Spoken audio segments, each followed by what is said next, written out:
So as we dive deeper into the conviction arc, we meet Farnese and Mozgus. Mozgus was a psycho-religious zealot, and it can be kinda hard to understand his role in the series outside of aiding in Griffith's rebirth. What I will say though is that out of all the characters in the series, the character most impacted by Mozgus was Farnese. We first meet Farnese at the beginning of the conviction arc. She is the leader of the Holy Iron Chain Knights, sent by the church to help capture the ominous Black Swordsman, aka Guts. On her journey to find Guts, she sees the trail of death in his wake and seems notably aroused. Through the biggest upset in anime history, she ends up capturing Guts and invites him back to her room for further questions. But Guts shows no fear and clowns both her and her god.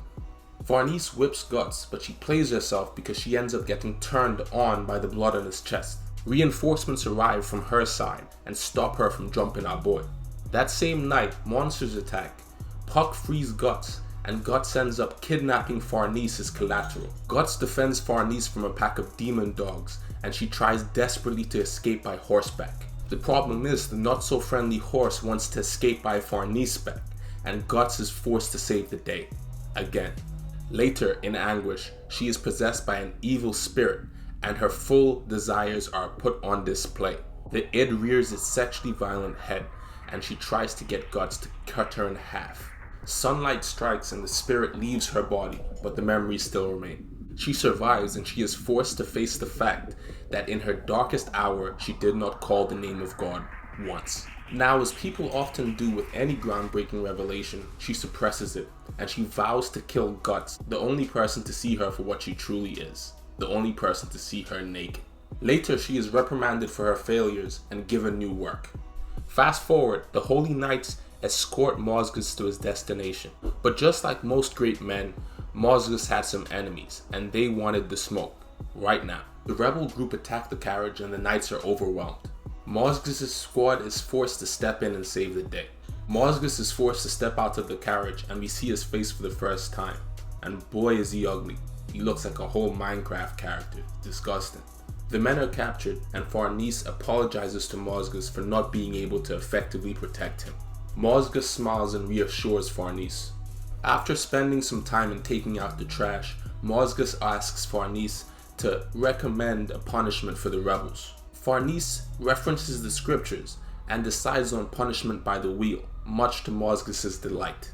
Now, punishment by the wheel basically involves this dude breaking your arms and legs and pretzeling you around the wheel, then hoisting you up in the air where you just kind of starve to death or die from whatever causes, like every limb broken.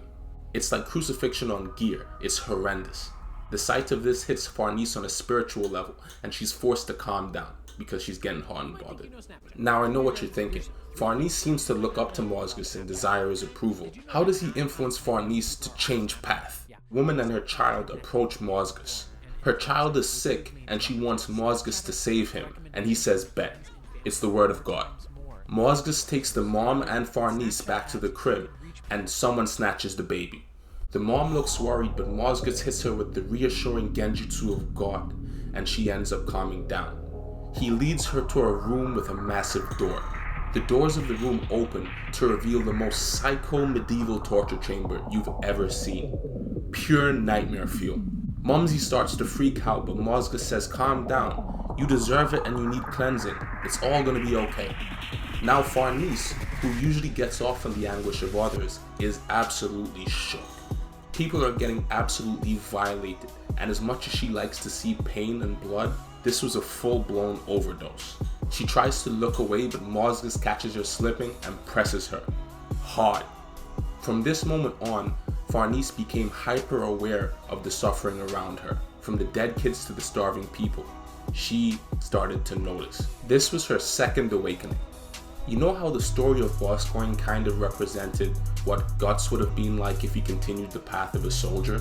Mozgus would have been a future representation of Farnese if she continued down the path of God, or this path of God at least. If she ignored what she saw in the torture room, she would have eventually accepted Mozgus' instruction, which would eventually lead her down the path to emulate him.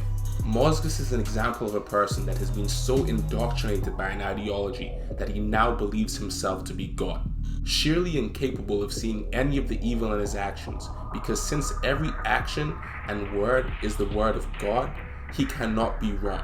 He's literally built a fortress around himself so that no matter what he does, he is righteous. Like Guts, Farnese has a dark past, and she has done and facilitated some pretty awful things, like forcing Serpico to burn his mom to death, among many other horrible arson-related tragedies. But eventually the universe starts to suggest to her that maybe her path isn't the right one, and as her blindness fades, she is forced to confront reality.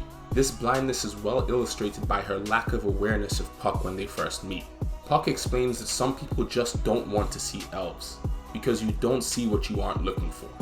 Guts introducing her to evil and showing her just how powerless she is against it was her first awakening. Mozgus reintroducing herself to evil and associating her faith with the horrific, mindless torture of innocent people was the second step in her awakening. Embracing her uselessness and deciding to join Guts and protect Casca was the third and final step in her awakening. Farnese has some of the best character development in the entire series. Just like Guts, she shows the reader that anyone can change as long as they don't ignore the signs. Like and subscribe for more content. Peace.